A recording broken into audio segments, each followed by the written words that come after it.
Welcome to the Sportsman's Voice podcast, your inside connection to outdoor legislation. From the Beltway to policy happening your way, we're covering it all. I'm your host, Fred Bird. Join us as we explore public land access, wildlife and fisheries management, Second Amendment rights, the triumphs that shape our nation, the sports we all love, and the stories that fuel our passion for the great outdoors. This is the Sportsman's Voice podcast.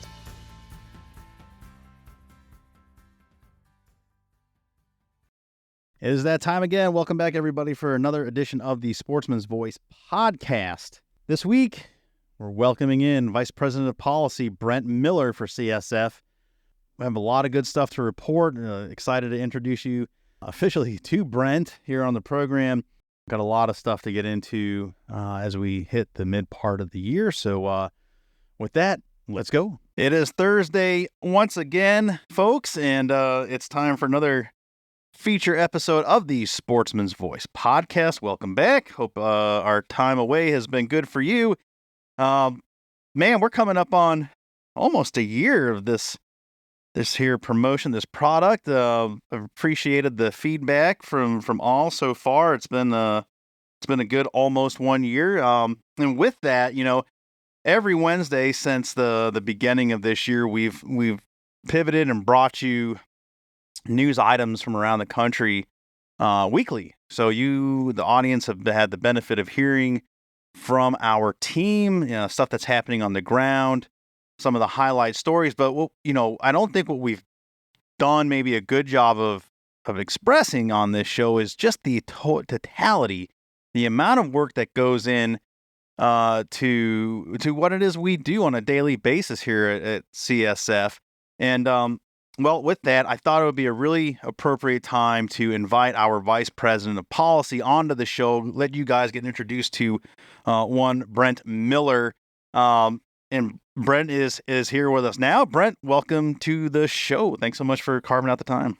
Hey, Fred, thanks for having me. I was thinking about this coming into the conversation today, and it's hard to believe it. We're already at a year of the podcast since you and I sat down and began sketching this thing out, and I just love what you've done with it and how far you've taken it. And it's just a little bit mind-boggling that I haven't been on as a guest before, but thanks for extending the invite. Yeah, for sure. No, definitely.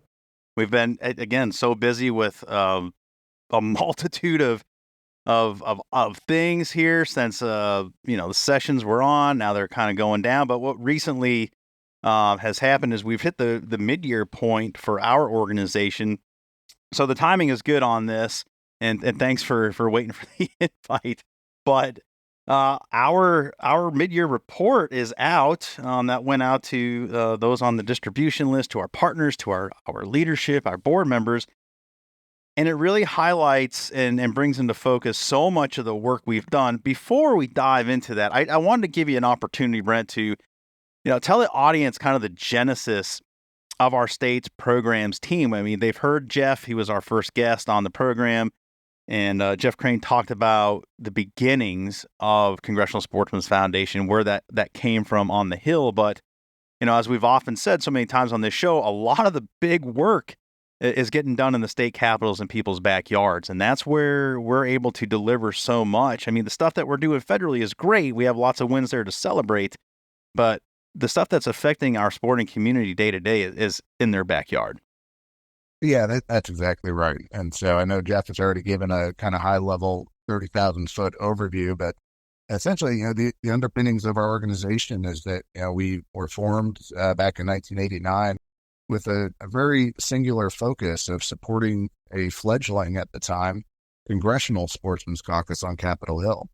And we were the officially designated NGO partner of that caucus and provided them support. And really for the first 15 years of our existence, that's where our focus was. But through time, more and more, we started to see the decisions that impact hunting and fishing and recreational shooting and trapping and fish and wildlife conservation generally.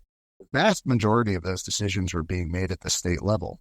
And so it just became a natural fit for us to extend and replicate that model of the Congressional Sportsmen's Caucus and push that out into the states. And there were a couple of state legislative sportsmen's caucuses already in existence, but in 2004, we set up a whole bunch more.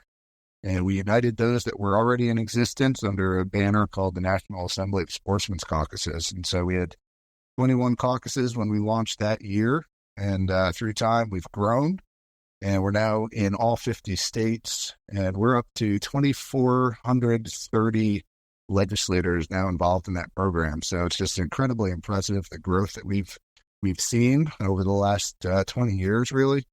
But we've got now 32% of all of the state legislators in the country organized into these sportsmen's caucuses that we can communicate with and provide good, solid, science-based information for them so that they're better informed when they make decisions on our issues. Truly is a remarkable number when you think about that. I mean, 30+%. That's a lot of people involved with, or at least have an ear to the ground of what we're doing and that have shown an interest.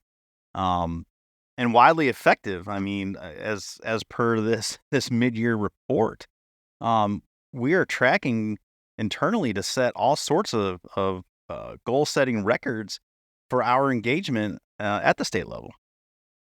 Yeah, that's exactly right. And just going back to the first question there, one thing I'd be remiss if I didn't highlight is the dedicated staff that we have that supports the state program, and I think that really sets our state policy work apart from a lot of organizations in our space. When we first formed the National Assembly of Sportsmen's Caucuses, we had one staff that was doing all of that work. And through time, we've grown, and we're now at 10 full-time employees that are dedicated to supporting these sportsmen's caucuses and engaging in the direct advocacy work. And really, through time, we've been ramping up our direct advocacy work and our direct lobbying work dramatically to better support the caucuses and ultimately ensure better results for sportsmen and women. The growth of that has allowed for levels to be formed and levels within the NASC umbrella of organizations. So bring us through the process of when our executive council was formed, how that came about, its function. And I mean, we just met here. We reported on it here on the weekly roundup. That we were all just together in Maryland for that mid-year gathering, and from then to just this past week, how we come about?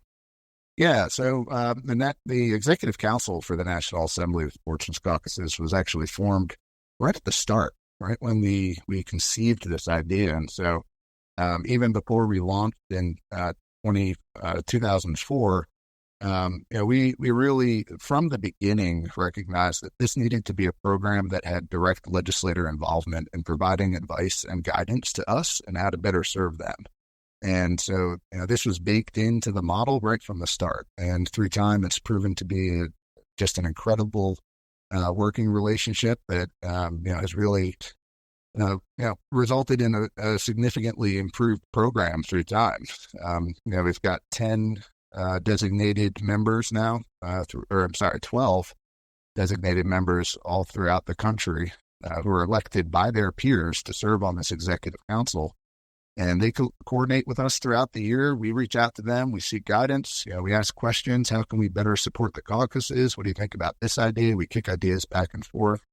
Some ideas rise to the top, and staff sets about implementing them. And through time, it's just been an incredible partnership. And I think what's great about how the organization has come about to present day, this past week is our ability to now be proactive on some of these issues instead of always feeling like our community and there for us as an organization to be on our heels, constantly fighting off issues. That we have some pretty good priority issues that are beneficial to the entire sporting community that we can now start getting ahead of and producing and providing for the community through the legislative process. Yeah, that's right. And when you look through the Outdoor Heritage Report that was released last week, and I certainly hope all the listeners do find that on the website. Just really great source of information there on congressionalsportsmen.org. But as you look through that, and you look through all the policy victories, you'll notice that even this year, the vast majority of our policy victories are coming from playing defense. Simply trying to hold the line and beating back some really bad ideas that are put forward all throughout the country. some with malice, some with just, a misinformed approach. And so, we set about educating them and, trying to rectify that. But, the vast majority of our work to this day continues to be, a bit reactionary. And that's not just the Congressional Sportsmen's Foundation. It's our community as a whole. As you said, we've been on our heels for far too long as a community. And as far as I'm concerned, it's time to take the fight to the antis, and we intend to do just that. So we at Congressional Sportsmen are changing our approach, and we're leaning in a much more proactive way. We want to give the antis something to worry about come next legislative session instead of them giving us something to worry about. Yeah, and quite frankly, not just as a team member here and an employee, but as a sportsman. And it's been doing this for 2+ decades. It's about damn time. Is all I can say. Yeah, And it's frustrating as a license holder, and it's frustrating as someone that goes afield and tries to keep to yourself and have your pursuits and whatever your motivations are, and then these outside entities over the years just continuously bashing you over the head with their propaganda, and you sit there and you kind of scratch your head like, where does this vitriol come from? I don't know myself personally, and most of us, I think, in the space, we don't contribute to these fallacies, and yet here we are, up against a very small vocal minority that are well funded, and that's part of the equation for them and their strategy. Yeah, you took the words right out of my mouth. A vocal minority that is doing a really, really good job of controlling the narrative, and quite frankly, our community needs to do better, and we intend to do exactly that. Yeah. And with our ability to be proactive, it should be the mirror image. Really, we always say that, man, they're really effective. They're good at this. We could do the same and just flip the script on them. And I think people are starting to get it. But for us as an organization, we really have the ability to do just that and work through, we're not a member-based organization. Our members are our legislators, are the people that are the 2,400 plus that you cited. And really, those are the folks that have the ability right there with the power of the pen and their vote to advance good and stop the bad. And as you said, that's where, we serve them to advocate and educate on policy. Yeah, that's right. And, I would actually argue, though, that instead of just replicating what's being done by the antis and the enviros, we can pick that up. We can learn from them. We can learn from their strategies to date, and we can flip that and then do it better. We have the benefit of having science on our side and data. And we just have to figure out how to message that a little bit better and in a more cohesive way across our community.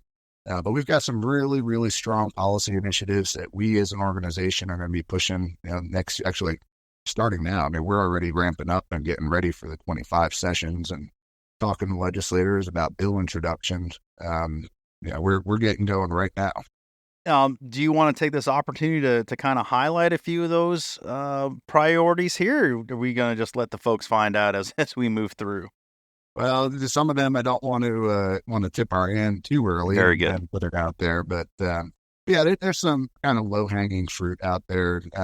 As we think about the need to ensure that we have stable ranks of hunters and anglers across the country. One of the initiatives that we've been pushing for actually quite a while now, and we've been very successful at, is the college student discount license model. Because, as college students go to school, there's a million distractions for them. That's a time when they don't have a lot of money in their pocket. They're deciding between ramen noodles and a 6-pack of beer, and they'll let going in their belly that night.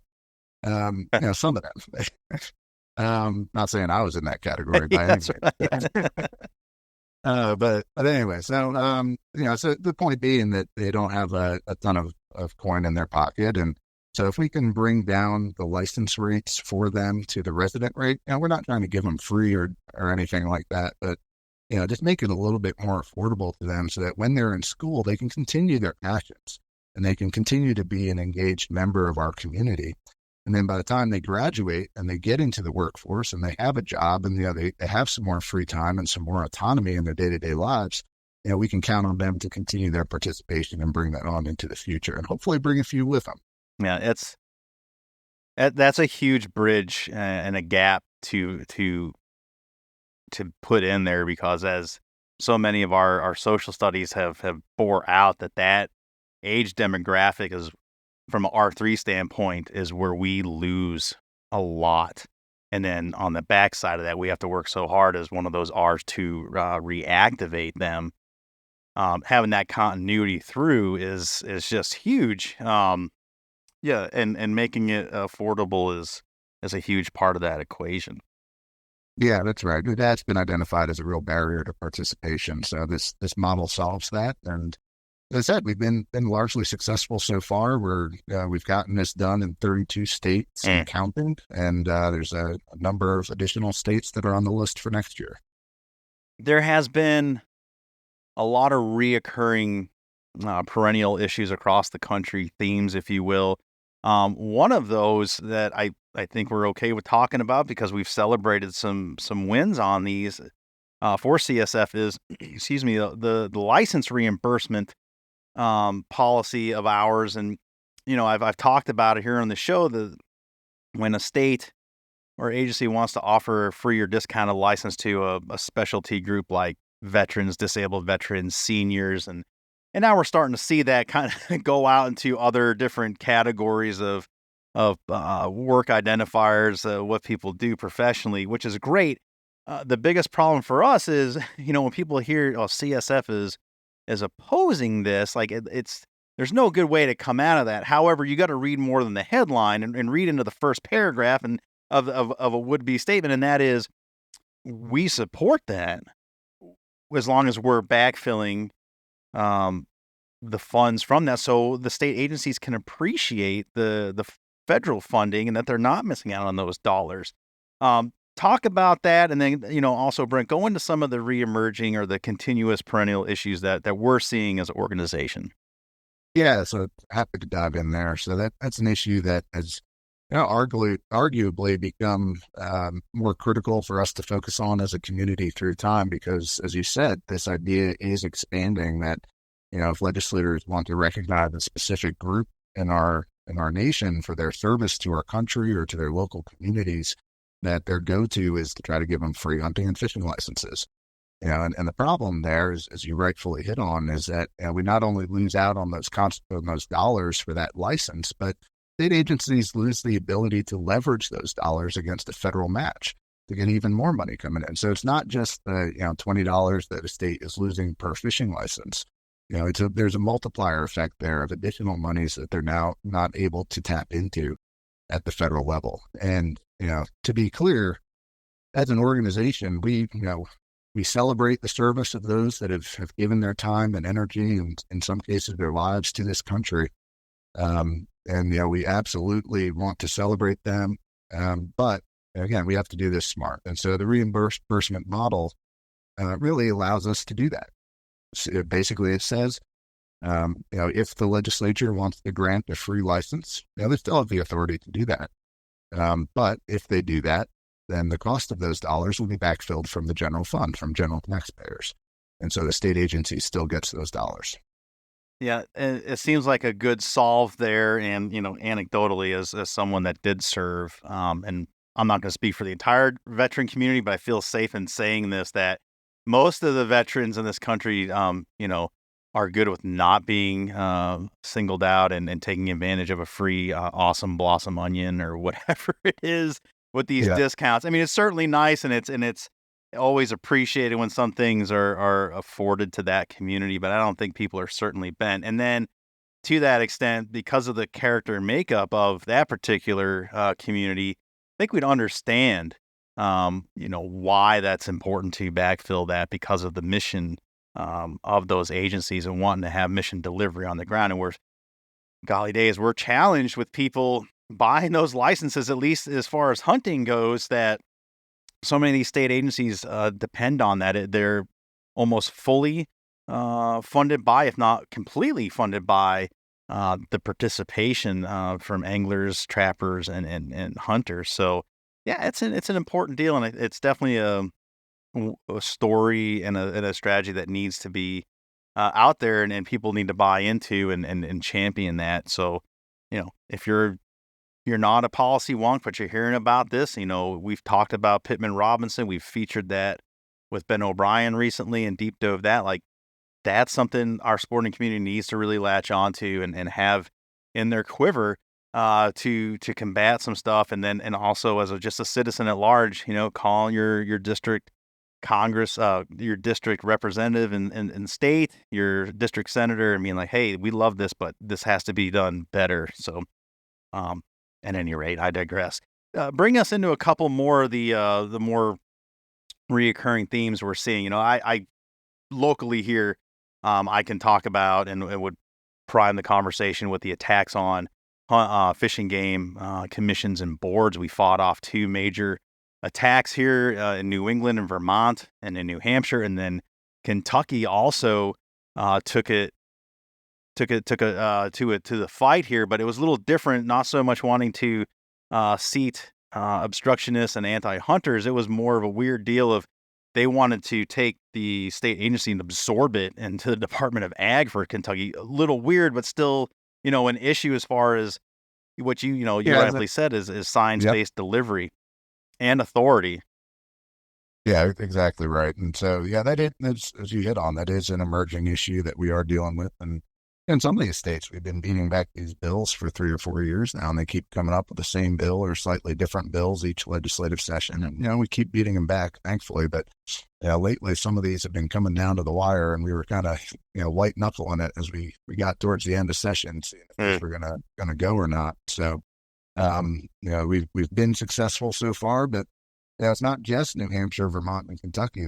These conversations are occurring in a lot of Western states right now, and it really become a tactic of the anti-sportsmen's community to work to infiltrate these boards and commissions and essentially have a voice in the regulation of the things that we care about and that they're opposed to. And that's a real issue. And as you said, the Kentucky model is quite a bit different. It wasn't centered on the anti-sportsman stuff, and but that whole idea of the Fish and Wildlife Agency going under ag, and sportsmen and women in the agriculture community, we have a lot of common interests, but there are times when our interests divulge, and some of those, thinking about deer management in particular, that could be a real issue if ag is leading the decision making on deer management, where their primary purpose is trying to maintain their crops in the field. And, we're interested in having a lot of deer in those same fields. One of the, here in New Hampshire, over many years, it's always kind of out there in the ether, is because the agency has struggles, funding, and because it's almost entirely funded by sportsmen's dollars, was this solved from both sides. So governors from both sides of the aisle, it's not a left-right issue here, but always the solve of looking at the Department of Safety in New Hampshire absorbing the fishing game, which is a terrible idea for so many reasons. Just the law enforcement mission alone is completely different than your state police and reactionary forces. Never mind the agency managing habitat and wildlife. Yeah, absolutely. I think that's a great example of another really bad idea. Perhaps well-intentioned, the idea that we're going to solve funding and stabilize funding for the agency. But really bad idea. And I think, again, just redundantly spoken, going back to the purpose and the real value of the state's program, both the National Assembly as well as the Governor's Sportsmen's Caucus, is that, we as staff, we have over 200 years of policy expertise in our staff right now across a whole bunch of disciplines. We're really diverse, and we've got a lot of resources and knowledge to bear. And so when these bad ideas pop up, we're able to tap into our history of working on these issues all across the country and leverage that, into the situation that we're dealing with at hand. And hopefully through some education and some, good data, we're able to change some minds. At least we have been very successful in that so far. Some of the other wins, and not so much entirely across the country, but there's still fragments of it, is the issue of Sunday hunting. And, this front half of the year, we were able to continue to make inroads in some of our eastern states. And I don't want to so abruptly move on from the last topic, because I think we could just dedicate an entire show to it. But I did want to bring this up. It's been highlighted here that Maine and Massachusetts in the Northeast are the two states with the complete prohibition on Sunday hunting. But, we were able to celebrate some more wins there. If you'd like to talk about that. Yeah, absolutely. And yeah, this is, as you know, a little bit of a special interest for me. When I was in grad school, I actually wrote my master's thesis on Sunday hunting, and did a lot of work when I was in your position in the organization in the Northeast, because that's where the hotbed for Sunday hunting bans really was, that in the Southeast. It's not a Midwestern issue. It's not a Western issue, but these puritanical holdovers on the East Coast that they still have these antiquated bans on the books. And we have been successful as an organization through time, with a lot of really strong partners in the Sunday Hunting Coalition, in making some progress. And we overturned the Pennsylvania ban a couple of years ago. We've got 3 Sundays. We'd like to see a lot more, but it's a step in the right direction. West Virginia went from a nearly complete ban to now being fully open. Virginia, pretty much the same thing. North Carolina, they've been successful down there. South Carolina last year, successful as well. And then this year in Delaware is a big win. And this is something that we worked on with the caucus, because when we first formed that caucus in Delaware back in 2015, the state had a complete prohibition on Sunday hunting, complete ban across the board. And so the very next year after we formed the caucus co-chairs actually addressed the issue. They put their names on a bill. We worked with them, and we got some authorizations for deer hunting. A couple of years later, we took another run at it. We got a little bit more. And then this year is our third pro-Sunday hunting bill in the decade that the caucus has been active, that we've been able to work with those caucus co-chairs, get good legislation passed, and get it to the governor, who also is a member of the Governor's Sportsmen's Caucus, and got it signed into law. And now, as a result of this last bill, there is a tremendous amount of Sunday hunting opportunities available in the state, including upland birds and waterfowl, and it's in turkeys. So it's a huge win.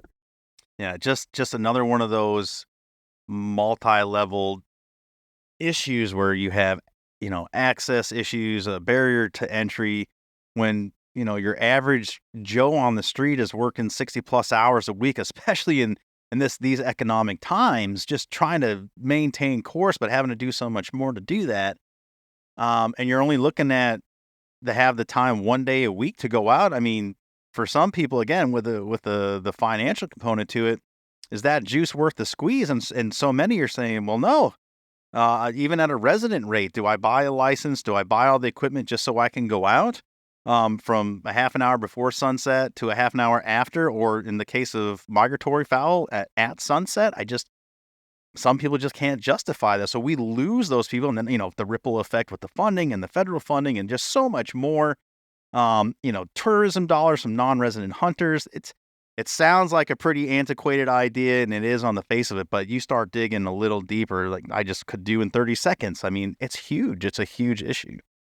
Oh, it is, yeah. And then you think also about the people who can't hunt on Saturdays, and so what are they doing in the state? I mean, there's just no option for them in the states that have Sunday hunting bans, because I'm quickly finding out as my kids mature, and you're in the same camp. I mean, those Saturdays they get filled up pretty quick. Oh yeah, and then there's a number of folks out there who have to work on Saturdays too. Right, and so it is a really big deal. Basically increasing temporal access to the things that we care about. Right. And, I think in a big picture, we're able, again, our talented staff, we recognize them so many times on this program and what they bring to the table. But the ability to leverage relationships that we've built within our state legislatures and the NASC network, we hold these events. People may not know we attempt to or have goals of hosting events, not like a member-based fundraising banquet type event, even though that would be fun. But we get together on different frequencies. And, this year, our state events are ticking up pretty high. And I'll let you go into the numbers here, but I would say, being able to get together, the frequency of these events and these meetings has really allowed us to push our favor and be better about advocating, educating our policymakers, and really, like you cited in Delaware, having them be proactive and say, hey, I think we can do this, and then getting results. Yeah, that's exactly right. It's a critical component of our model. It's a big way that, in addition to our direct advocacy and direct lobbying work, that we educate elected officials, and frankly, it's one-stop shopping when we get a bunch of them in the room, and we can educate them all in one fell swoop. It also leads to some great conversations, and there's some Q&A often involved in that. But a lot of these events are policy centric. Some of them are just basic education on things like the North American model of wildlife conservation, the American system of conservation funding. There's some baseline data, the foundational principles that guide fish and wildlife management in the country today and have for 85 plus years. So there's some of that, but then there's also a number of events where we focus in on specific policy issues and say, there's this bill before the legislature, and here's a speaker to tell you all about why it's a good or a bad idea. So it can be really, really impactful in that way. And then the other element of the events is that by getting the caucus together, we're promoting camaraderie within the caucus sometimes, and not all of them are policy centric. The vast majority are. Sometimes we just take people out and we have a good time with them shooting or doing a fishing event. And inevitably, while you're there, the conversation turns to policy because we're a policy organization and they're legislators. That just is a natural fit. But there's some fun involved too to keep some energy up and also to get some legislators involved in our activities that maybe haven't held a hunting or fishing license before. And I've been accused of having rose-colored glasses on sometimes. I just have big ideas, but at least at our level, these events, these gatherings, truly do illustrate the ability for human beings at the basic level to come together and have very polite conversation and a willingness to learn or express different opinions, but do so civilly, which is a complete departure, I would say, over the last almost 20 years at all levels of government. So at least for our mission, like, it's a departure from what most people are seeing either in mainstream media, social media. Like, these people, they are willing to have conversations. I don't know if it's specific to us. I assume that behind closed doors and when cameras aren't on, they're not really flying their particular banner so much that they are. A lot of them are friends. But we're able to showcase that at our state events, at our national events. We got a whole slate of stuff coming on the second half of this year, and that culminates with our NASC summit that's going to be in Baton Rouge in November. Speak to some of that, if you will, and certainly take the time to talk about Baton Rouge. Yeah, absolutely. So I'm glad you brought us back there. Frankly, I probably should have started there from the beginning of the conversation. But yeah, really, really important to understand that all of these caucuses that we support, they're all bipartisan. We've got Democrats and Republicans that are involved in all of these caucuses. And, as an organization and, as an individual myself, I really believe that the vast majority of our issues when it comes to fish and wildlife conservation, hunting and fishing and outdoor recreation generally, it should be available for all. It's not a partisan issue. And whether you have an R or a D or an I next to your name or any other letter, you can pick up a gun, you can go hunting, you can have a good day afield, you can wet a line in the river. And so that transcends into our policy work. And oftentimes we'll hear directly from legislators that that's one of the real refreshing things about the program, about the caucuses, is that it's the one break that they have from the partisan politics that they can come together and actually talk about something that they personally care about and that matters to them. So that model is a really big deal. And that's true again for all 50 caucuses in the NASC network. It's true for our congressional caucus, and it's true for our governor's caucus as well. We leave partisanship at the door. We focus on hunting and fishing and recreational shooting and trapping, fish and wildlife conservation, and trying to make an impact for the things that we care about, the resources that we hold dear, and the next generation that's coming up behind us. No doubt. And that'll be on full display when we have our annual banquet in DC with, last year there was, I think the number was 600 plus legislators, partners. It was just an impressive showing. And then to see the the members, the CSC members on stage, and that that picture,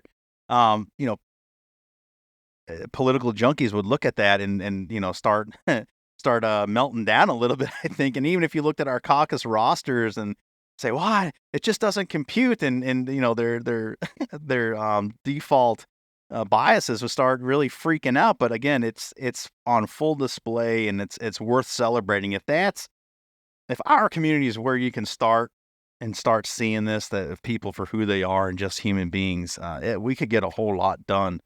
And then, the same can be said for NAS. This is a multi-day event where we are just immersed in common concerns and learning and getting a chance for fellowship and to have those sidebar conversations. And we're going to do that in Baton Rouge this year from November 19th to the 22nd. Yeah, that's right. It's a really tremendous conference. One of the joys of the year for me. There's a tremendous amount of work that goes into pulling something like that off, and it is unique even among the events that we host. And just summarily, we count all the federal events that we do, and you count all the state level events. We're at between 110, 120 events a year. So basically, one event every 3 days for the entire year, including weekends. It's a tremendous amount of events that we're putting together. But from my perspective at the state level, the NASC Summit really is the pinnacle. We get legislators from all across the country that come in for it. Lately, we've seen a real interest from state fish and wildlife agencies. We've got 18, 20 agencies represented typically most years now. And we've got partners and NGO, allies and industry allies from all sectors of our community as well. And unlike a lot of our events, as you hit on, it is multi-day. And it is immersive. And so, we have a very robust policy agenda where we tackle all of the current issues, all of the big emergent issues that we identified and worked on in the prior legislative session, as well as what we see coming down the pike for the next session. And so, in a lot of ways, this is really an agenda-setting exercise as we look towards the next legislative session, where we're talking with legislators, talking with NGOs, talking with agencies, bouncing ideas off each other, and figuring out, what we want to be bringing to the table as we get into the next session. Obviously, we're front-loading some of those conversations, going back to the earlier point of us getting a little bit more proactive, a little bit earlier in the year. We're really kind of starting those conversations right now, but we'll be putting a bow on a lot of that as we get into the NASC Summit. As we wrap here, what would your message be 40,000 foot to would-be members or people that are in these state capitals that are kind of looking at the caucus, not really sure, don't even pick a bow or a firearm up ever, maybe did some stock trout fishing once or twice in their life, but their constituency it has concerns or wants to see them act on their behalf. What's your message to those folks that are on the fence or just kind of outside looking in? Yeah, and then I think if you distill it down, it's really all about education. So if you're an elected official on the fence about whether you want to get involved or learn more about the caucus, and again, to support your constituents, or whether you have an interest yourself, it all comes down to education. If you have a desire to learn about the issues that are affecting your sportsmen and women constituents, caucus is a great place to do it. It is the place to do it in state capitals all across the country. And they are not voting blocks. So just because you walk through the door at a caucus event or you sign your name on a roster doesn't mean that you have to vote any certain way. They are information sharing opportunities, education, and networking opportunities. And we bring science-based, credible data to the table that you can then incorporate as you go into your policy work. So you can make informed decisions. And so again, bottom line, it's about education. If you want to come in and learn, we're here for you. Yeah, and highly encourage it. Like you said, even if you don't even put your signature down, you want to come in for a cup of coffee, a donut, and just listen. You're taking a step in the right direction. Better than doing nothing for sure. As we wrap here, Brent, I plug NAS one more time. Even for those that are on the fence or you just joined the caucus, what better way to just really get a whole lot of good information to have those conversations by joining us for 3 days. Be some activities, outdoor activities, and field trips to be had too. So, some of these ideas, big ideas we're talking about, you actually see it on the ground and how it works. So, there's an early bird registration that's going on that people can take advantage of. But if you're thinking about it, just take that next step and commit to it, sign up, because it'll definitely be worth the travel and definitely worth the time and hanging out with us. Yep, that's right.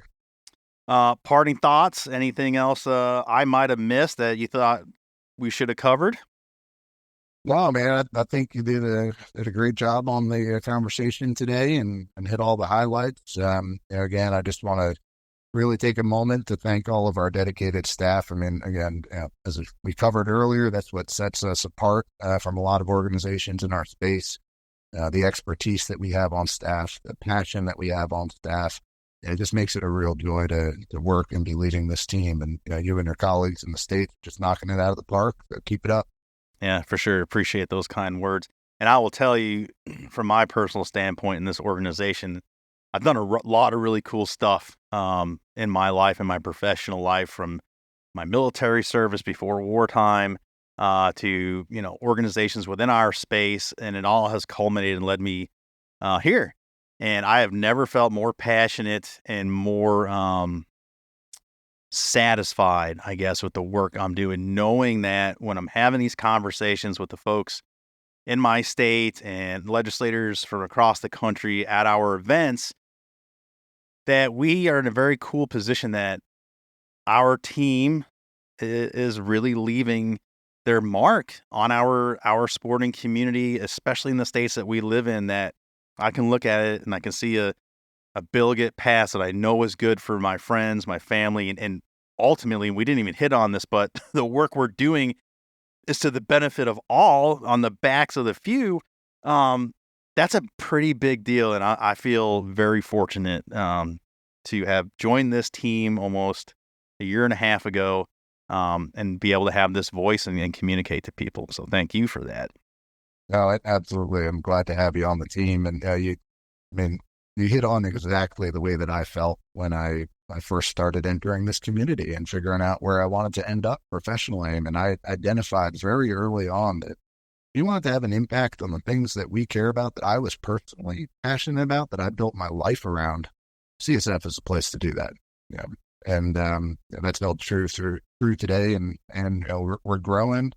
We've got a really ambitious 3-year strategic plan. So stay tuned. There's even better things to come. Can't wait. Brent, thank you so much. I know you're very busy with leading the team and all that you do, and appreciate the conversation. Absolutely. Thanks for having me. You got it. All right. Thanks again to Brent. And when I say his busy schedule, like, no doubt, it is packed full as he leads our team and just so much planning. So time is appreciated. Lots of good information there, and still we got into some. I feel like saying we scratched the surface probably isn't correct, but there's just so much else to report on. The amount of work that gets done, the policy we engage in, the wins that outweigh the losses, it's pretty tremendous. And thousands of victories over time to the benefit of the sporting community. This year alone, we're on pace to surpass our policy engagement last year by a tremendous amount. I mean, there's just so much work getting done. At any rate, I hope that was insightful to what we do and what we are doing, and certainly answer some questions. And there's just a lot to talk about and kind of pulling the curtain back on what we do. It's not one of those front-facing brand organization. I would argue it should be, and we're definitely working towards that. And more people for our existence, 30 years, 35 years. We're not new kids on the block, and the work's been getting done, and the continuation of growth for the organization is tremendous. And, like I say, pulling the curtain back to what we do, what we experience, the numbers, all of that, it's an important story to tell. So You don't often get to see how the dish is made when it's prepared and brought out to you, but the end result is still the same. It's something worth of appreciation. And the more you guys take this and put it out there and help tell our story, the better. So that's going to be it. That's the show. As always, continue to tune in every Wednesday for our weekly news roundup. We'll see you in a couple of weeks. Do go back. Man, we've had some really good shows here in the last couple months.